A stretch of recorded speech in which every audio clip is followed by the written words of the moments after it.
All right, so welcome back to the Breaking Bread Village. And we have Germaine with us here today. And yeah, so Germaine, go ahead and introduce yourself and then we'll go ahead and get into the conversation. My name is Germaine Foley, and I am a life and money coach. And I help women who are high achieving, high earning. I help them really take control of their money and build wealth without having to sacrifice their lifestyle. Because, it's important that we can, have money, but also enjoy this amazing life that we were given. So, Yeah. Okay, so tell me how you got into that. Like what kind of inspired you to start this mission? yes. So it was my own money story. I literally am the person that I help. Like about 15 years ago, I was her.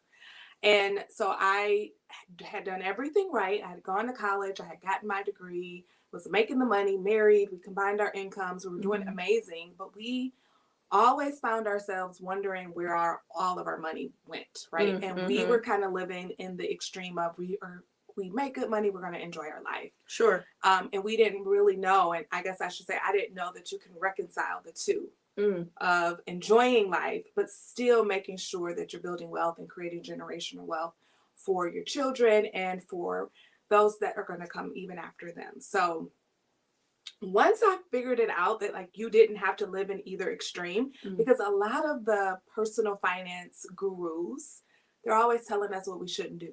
We shouldn't buy coffees. Right, right. No lattes. Yeah, I have my coffee sitting right here. Listen, we shouldn't be spending money on shoes. We should coupon. We should cut back, cut back. And this is a message that's mainly given to women, I believe. Men are not given these messages. They're told to go out and conquer the world. Mm. And so, because of those things, those messages that I was hearing, I didn't realize that, oh, I can do a little bit of both at the same time. Sure. Build wealth, be in complete control of my money, be building up my net worth, and enjoying life, vacationing, buying nice things, and really, like I said, living the life that is fulfilling and the life that I loved. And so once I figured that out, I was like, oh my God, I got to help everybody else do this. No, I appreciate that. Two thoughts came to mind when you Mm-hmm. said that. One, I want to talk about how, you said you just learned this 15 years ago. Because the reason why I invited you here is because it really resonated with me because as young people in certain demographics, we are not Mm-hmm. taught, right, about Yes. finance, about credit, and I mean, even Mm-hmm. balancing a checkbook, right? Yes. And so when we become adults and we mess up credit or we Mm-hmm. mess up these things and we realize that, wait a minute, I'm living beyond my means or whatever, that's when we say, okay, let's try to rectify this. But sometimes the damage is already done. So I want to talk about that. I mean, because you didn't know that when you were growing up. So is that another part of the reason why you want to help people? I know you mentioned, speaking to young people as well. Yes. So that was literally my story. So I grew up in Detroit, Michigan, and my parents are blue collar Hmm. workers. Hmm. They did a great job taking care of me and my sisters, but really, we didn't talk a lot about money. The only time I heard them talk about money was when they were saying we ain't have any. Right. We just going in here to look. Don't touch anything. No touch. And so Yeah. when I was about in the fifth grade, I would say, we moved to Southfield, Michigan, which is a suburb right outside of Detroit, and it was like a whole new world. All the kids had everything. They dressed. They were fly. They had all the name brands back in the like I don't know late 80s, early 90s. You can Hmm. imagine what that was like. Yeah. Used cross colors, all those things. Yeah. And I was like, huh, we can't afford this stuff. So I think subconsciously I made a pact with myself that okay, I'm gonna grow up, get a good job, make some good money, so I can buy whatever I want. Hmm. Right? Hmm. Because I thought that having all of the things meant you had a good life or that it made you happier, Yeah. Yeah. right? I think that's another thing that society tells us is like the more you have, the happier you'll be, but Yeah. that's just not true either. It's not true. So Yeah. yeah, Yeah. so I did exactly that. I went to college, first generation, Mm-hmm. I got a really good job, Good for you. met my husband. We, like I said, we were doing really well, and we really didn't like we thought about retirement. We're like, yeah, we're gonna put money in our 401k, but it was like we didn't really we thought we had time, put it that way. Yeah. Yeah. We thought we had time. And so we were like, we deserve this. We make good money. We're going to live it up. Because we both really came from backgrounds where we really weren't able to do that as children or teens and things like that. So that's where it came from. And then we ended up, just to make a very long story short, we ended up finding ourselves in over $200,000 worth of debt. That included student loans, that included credit cards, 401k loans, any loan we wanted it. We were able to get it. We applied for it, and they said yes. Not blaming them, but that's just what we did. And then once we had our 2 kids and we had them in daycare, I think that's when like it just started coming down. Like, okay, you can't keep robbing Paul to pay Peter. You have to figure something out. And my solution to that was bankruptcy. I thought that was going to fix things. So we didn't qualify for chapter 7. So we went to chapter 13, which is like for high income earners, where they just say, okay, you have 5 years to pay off this debt. They do not wipe the slate clean. And only certain things can go in that bankruptcy. So your cars can't, your student loans can't. So it was, when I look back now, I'm like, why do we even do that? Because well, a lot of people say, okay, I'm just going to go file bankruptcy, right? Not even knowing the differences, not knowing how it helps or hurts. So I'm glad you're speaking on that. Yeah, it was just like, okay, you're still paying everything back. It shattered our credit at the time. And I still had to pay off the student loans. I still had to pay off the cars, the 401k loans. We had to pay all that back. And so I thought that was like the answer to our prayers, but it really wasn't. What really needed to happen was some mindset shifting. Paradigm. I needed a paradigm shift. I needed to become somebody new on the inside. I had to renew my mind, is what I had to do. And then once I did that, then I was able to really get control of my money and come up with that notion of, hey, I don't have to live in this either or world. Right. I can enjoy my life and still be 100% in control of my money and building wealth.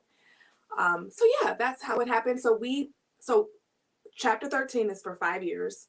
So I decided that about a year in, I was going to really like change on the inside. And I made a goal with myself that after the 4 years, because there's 4 years left, we were going to be completely out of debt. And we were. And so when we emerged out of bankruptcy, it wasn't just those, smaller credit cards that were gone. Everything was, because we took advantage of that 4 years and just really worked hard. But at the same time, we were able to travel. We were able to still go on date nights, go to restaurants, and do things that really allowed us to still have fun and still enjoy ourselves while we were cleaning up our mess. Wow. It's interesting because I think so many people go through that where they do believe that there's this either or, right? So tell us a little bit more about the work that you do specifically in regards to helping people change that mindset. Tell us more about because I know you have a podcast coming out. And so talk about that. Tell us about it. Yes, the podcast is called The Wealthy Woman's Academy. It's on all of the podcasting apps. You can actually download it now.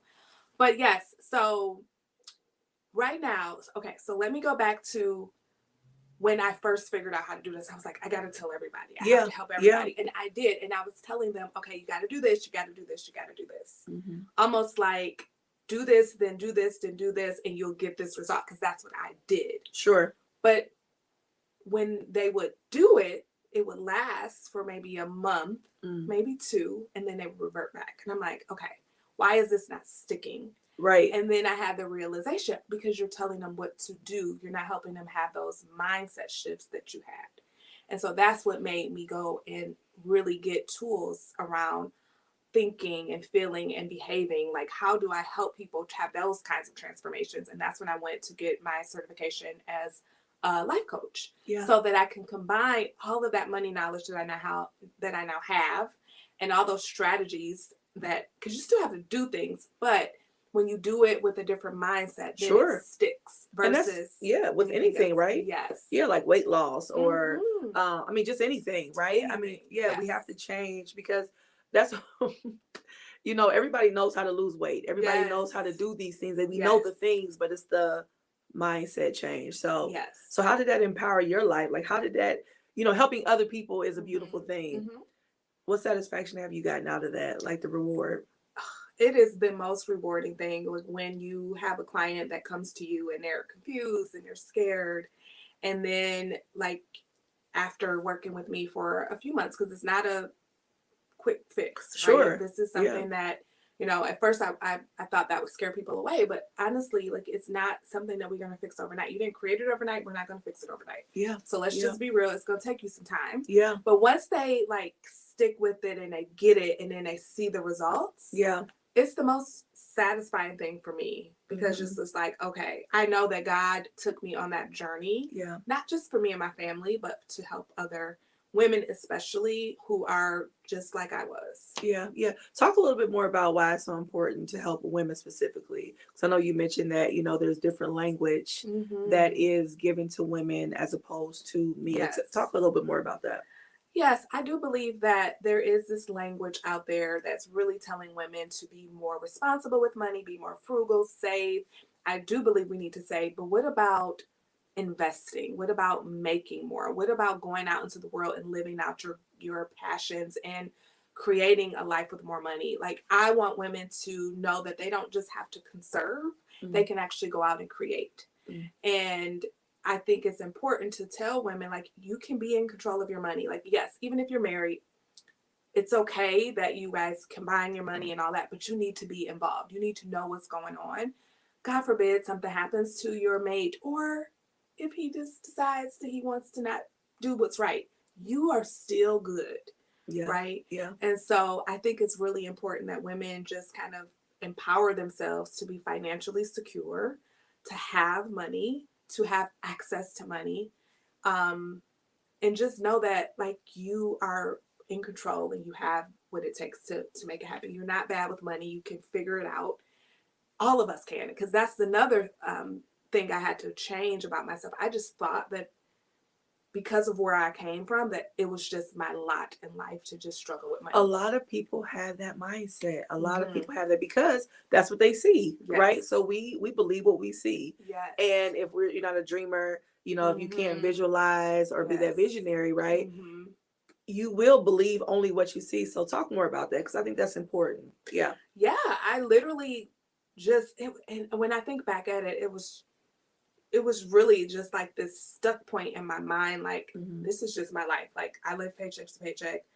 I'm not able to save. I have debt. Like, this was like an identity that I had. But once I figured out, like, oh, but you can change this identity. Like, this is not a fixed trait. Like how my eyes are like dark brown. Like, that's a fixed trait. Right.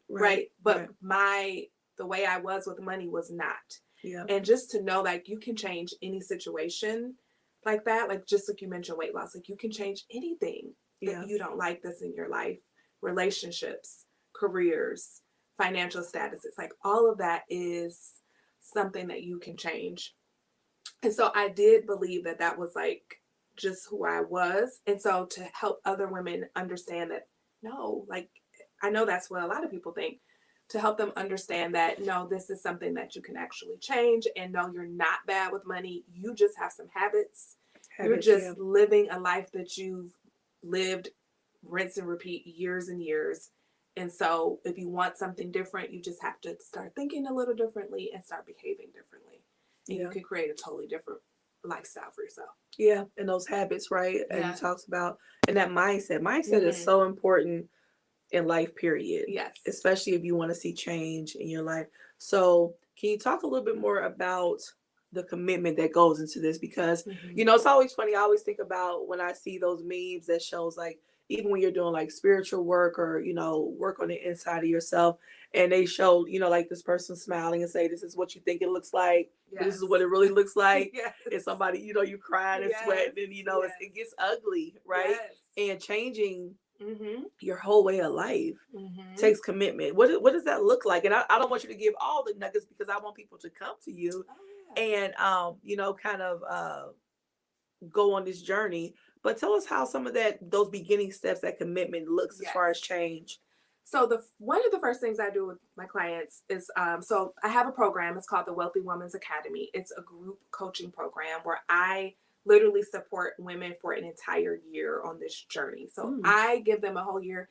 To me, that's a luxurious amount of time so that they can learn, fail, make mistakes, get up, dust themselves off, try again. I mean, this is not something, like I said, that's going to be a quick fix. So I Sure. want to give them a luxurious amount of time, and I'm with them every step of the way, Mm-hmm. helping them with that. So one of the things that we do as one-on-one with me, where we sit down and we get really, really clear on what's important to you. What are your values?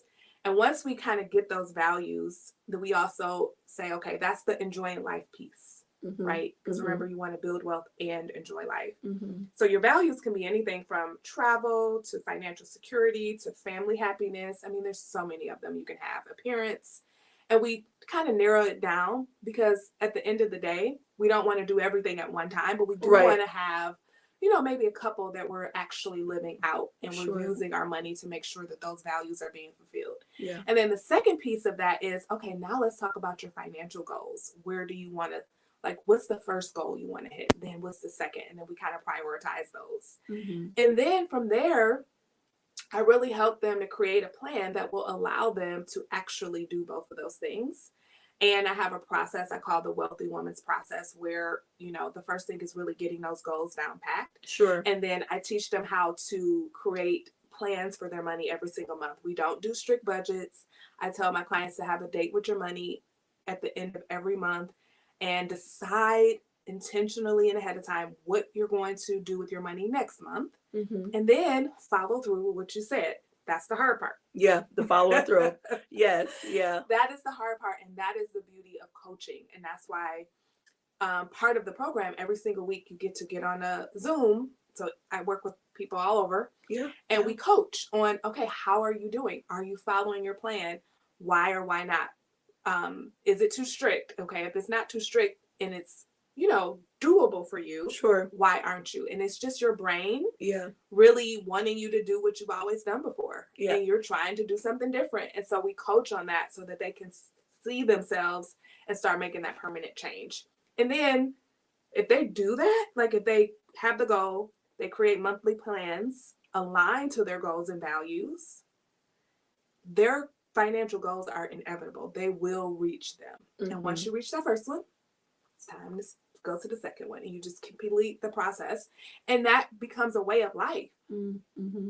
Yeah. And it's just like when people have permanent weight loss, their eating becomes a way of life. It's not like they're on any diet. It's just the way they live. Lifestyle, yeah. And and as you let yourself really do this month after month, it's like you reprogram your brain to become a wealthy woman, to be wealth minded first, and then you'll start to see that on the outside. So that's why I call it the Wealthy Woman's Academy. It's not even about a number. It's just about being financially secure, in control, and having peace and freedom with money. Yeah, and that mindset, I really like that, because it's really important to talk about that change mind, right? Mm-hmm. And really seeing, like, you have to visualize and see yourself as this person, right? Yes. Even though currently that's not what it is. Yes. So I really love that you take that approach with people to kind of make that commitment and that visualization. And I like how you talked about one step at a time too. You know, someone said to me a while back, you know, not to go so wide, but go deep, right? Yes. And not try to do all the things, but focus on those one or two things and just make that perfect, right? Yes. And then you add more things to it. You can add more, and your values and your goals change as you change. True. Right? Yeah. So that's another thing to think about as well.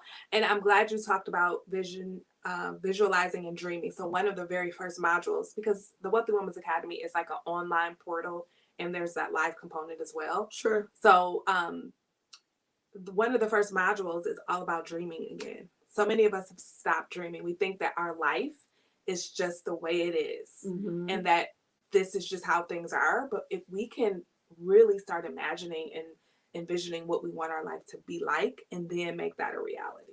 But you got to allow yourself to start dreaming again. Yeah, and see it. I'm a big advocate for dreaming and action, right? Yes. So I believe in dreaming and visualize. I'm really big in writing it down and seeing it, but then also taking that step. I want to talk too, because when we talk about, this is just my life, I think about women who are middle-aged or, or whatever, 40s, 50s, right? 60s, whatever. And they feel like, well, this is just my life. Yes. And not realizing that you can still you make can change. yeah. So one of the things, I worked with a lady in her 60s. She is a nurse. Mm. And one of the most fulfilling things that I got out of that relationship with her was like, she was like, Germaine, I've never had this much money before in my account, ever. She's in her 60s. Yeah. And the amount, like some people will be like, well, that wasn't even a lot. But for For her, her, yeah. it was. And Yeah. she was so proud of herself. Mm. And I was so proud of her. And Yeah. it was just like, so when you talk to me or when you ask me about like, what do I get out of it? Those kinds of conversations. Yeah. Another lady, she's actually, I think she's 48, 49. Mm-hmm. We were finishing up. She actually worked with me one-on-one. So I do kind of take people one-on-one as well. If they want to have that one-on-one experience, they still get the Wealthy Women's Academy like online portal, but then we work together one-on-one versus in the group. Sure. And so we were finishing up and we were doing this exercise about spending money. Like, and I asked her, what was the most, what was the best thing you bought in a long time or the best purchase you ever made? And she thought about it. She was like, oh my God, the Wealthy Women's Academy. Oh, wow. And I was like, oh my God. I know, right? I know. No, that feels good. It felt so good. She said, because people. It changed everything. Investing in myself at this level. Mm-hmm. Now I'm able to do even more like than I ever dreamed. Yeah. So sometimes we're afraid to make investments in ourselves, but we buy everything else we want. Why do you think that? Why do you think that people are afraid to invest in themselves? I think it's the fear that they will invest in themselves and it won't work. Oh, yeah. Yeah. And do you think sometimes too, in addition to that, people don't feel like they're worthy? Yes. You know what I mean? Definitely another. That's definitely another of one. Good things or living great and then too, for me, I remember growing up. So I grew up, in the Christian faith, and I know some churches would preach prosperity, right? And then some would preach against that, right? Where it's like it almost was sinful to live, in luxury or have wealth. And so sometimes that was in the back of some people's minds, right? Where it's like, well, I don't want to have too much. And so, talk about that a little bit, about that fear of living what we consider well, right? Well, and I think I grew up in a very strict Christian home as well. And when I was younger, but then as I got older, we became more liberated. Sure. So it was like I saw both ends of it. Yeah, me too. Yeah. And I would say that I think a lot of it just comes from, like you said, what we were taught, interpreting scriptures in a way that may want you to actually may make you fear having, right? Yeah, because it's a real fear. Yeah. So sometimes I have to just kind of ask people questions like, okay, so if you are poor, I don't want to use the word poor, but I know what you mean. If you don't have money, or a lot of resources, like how can you help the poor? Yeah. Right. And then like there's a notion out there that money is the root to all evil. That's a misquote. You're right. But what if money was really the root to all good? Yeah. Like you need money to do good things in this world. Yeah. And money is neutral. It's innocent until the person who has it decides what they're going to do with it. Exactly. Right. So let's get that money in the hands of the good people so that we can do good things with it. Just like a brick. Like you can use a brick to build a house, to build a nation, or you can use a brick to knock somebody over the head. Took the words right out of my mouth. But the brick is innocent. No, I like that. I like that because it's true. And yes, it is a misquote. And yes, we need to put the money in the hands of people that can do some good with it. Yes. Even for myself, I found that, wow, over the last couple of years, I've acquired things, and it's just really interesting to be able to, pay somebody's, rent or help somebody out with groceries. And it's like, wow, so you do kind of want more of that, to be able to give more. And you just, and for me, I just always try to stay in a constant state of gratitude and just giving thanks for it. And just continually saying, this is the mission. This is why, to keep myself grounded, because I can see how, when you start acquiring things, how it can get you kind of off, so. And one of the things I always like to remind people, and I remind myself, and I really remind my children, like we are all created equally by God. Like you and I are just as valuable when it comes to our humanness as Oprah and Beyonce. Yes. Right? They may have more money. Yes. That doesn't make them better. Yes. That doesn't make them more worthy. Right. That they're still a human being created by a bigger God, right? So, like, that grounds me. Like, I am not any better than the person who can't afford to feed themselves. Like, I'm not. Exactly. Right? And so, to me, it's just to know that God created us all equally worthy, equally adequate, valuable. We all have it, but it's just like, what are we doing with it? Yes, and that's why I always tell people, because when I've had friends that have acquired, really nice things or done well, and I may not have that at that moment, I'm so excited for them. Yeah. And I always tell, my people around me and like in my circle that, if you have it, I have it. If you have it, I can have it, And that's the thing I always tell people, money is out there. Houses are out there, cars are out there. It's not like we have to create these things. It's there. They're there. It's just a matter of getting there, right? Yes. And acquiring those things. So I like that idea and what you're saying, because people do think that, oh, these people out there are just mystically, doing this stuff. It's like, no, they follow blueprints, just like one step at a time. Yeah. One step. And Oprah has a video on YouTube that I listen to quite often, and I think it was a commencement speech she gave at one of the universities. I want to say it was Spelman. Okay. And I think I've heard that. Yeah. Yeah. And she talks about listening to your intuition. Yeah. Taking one step. Yeah. Like knowing that you're not going to know the entire path. You're not going to know how to get from point A to point Z, but we always have an idea of what that next step will be. Yeah. And then the next, and then the next. And eventually you'll be there. Like, if you think about my story, I had $200,000 worth of debt. I was in bankruptcy. Like, I could not see my way out of that, but I had that intuitive nudge to do something. So I took one step, and then the next step, and then I got my way out of it. And then now I'm here helping other people get out.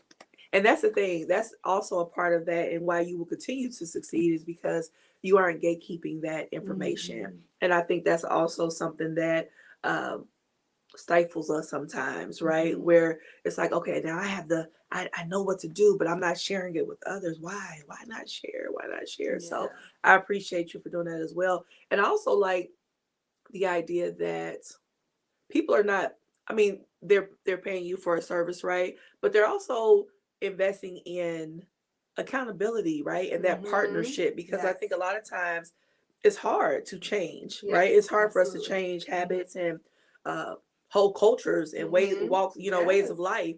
And so you need that, because I'm that kind of person. I need accountability. I need someone to say, girl, didn't you tell me you were going to do because if I'm doing it by myself, I could just scratch it off my to-do list and then come back to it another time, right? So so that accountability part is a big part of that as well. Yes, and not only being accountable to me, but I really want them to my clients to be accountable to themselves. Yeah. So one of the things I say, like, when you make a commitment to yourself, like, keep it. We make commitments to other people, and we will not back out of it. No, it's true. We will tell ourselves, I'm going to do this for me. I'm going to get my life together. I'm going to get my money under control. I'm going to do whatever.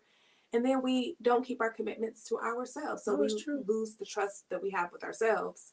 And so, even more importantly than me being there, and I am totally, believe me, their accountability partner. No, that's good. But it's like, I want them to be accountable to themselves too. No, that's a good point. That's a good point, because I cross so much stuff off my to-do list that have not done yet. And it's like, okay, Erin, you got to get back to that. You got to get back to that. And it's just, a bunch of different things. But like you said, if I commit to something else for someone else, I'm going to be there. I'm going to be early, and I'm going to do it with the most, sincerity and all my power. So, well, I want to just, and we're going to, when this airs, we're definitely going to put up, how people can connect with you for sure. And so, but I want to ask you in closing, if you had a young person coming to you that, is just dreaming, right? And you want to inspire them in regards to living a beautiful life. And beautiful means a lot of different things to me, right? Not just wealth, but I mean, money does help Yes. things, Yes. helps the world go around. So Yes. what would you tell her? Listen, I would tell her that never stop dreaming. Yeah. Thus, literally anything you want is possible. Like anything that's available, if you see another human being doing it, it's available to you. And just always be growing. I think I mentioned this earlier. I think so many of us, we just stop growing, we stop dreaming. And so I would say just always be growing, always be dreaming. And creating a wealthy life is not just about the money. Yeah. It's about the fulfillment. It's about the connections and the relationships that you have. Of course, it's also, you want to be financially secure. Security, yeah. And have that peace and freedom with money, because we live in a physical world and it takes money to do the things that we want to do. Well, that's real. I mean, just this weekend, I was like kind of burned out, and I'm like, okay, I need to just get away. And that's what we did. We got away, and that's a beautiful, because I mean, years ago, we may not have been able to just do that, right? Yes, and it took money to do that. Money to you got do it. Gas in your car, if you need plane ticket. I mean, let's think about a hotel, whatever it is. Yeah. Even if it's just driving, a couple hours away, you need money, resources to do that. Yeah. And so to create a wealthy life is not just to have a life with money, because we all can point to people who have plenty of money and their lives are just empty. Yeah. And so creating a wealthy life is more about the money, of course, but also the connections, the relationships, and the fulfillment. Yeah, the fulfillment. Yes. Awesome. I appreciate your time. I really enjoy these type of conversations, because I don't think that people have them enough, right?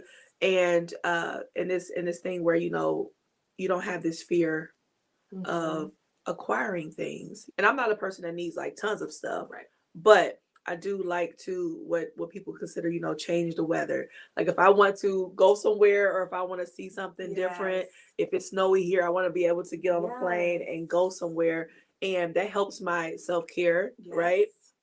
And so it's like you said, it's deeper than just the money. It's about what the branches that come out of that, the freedom that comes out of that, and the peace. And so one of your values would probably be like travel or adventure. Yeah. And so with that, you want to make sure that your finances are in alignment with those values. And that's what I mean by enjoying life. Yeah. And building wealth at the same time. And building wealth. Well, thank you so much, Germaine. I appreciate you for coming and sharing this.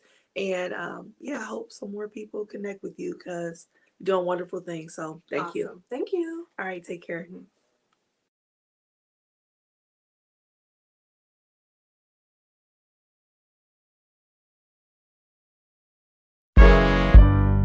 Come break bread with me. Break bread and be free. Come break bread with me. Conversationally. Open your mind. Now is the time. Open your heart, and the healing can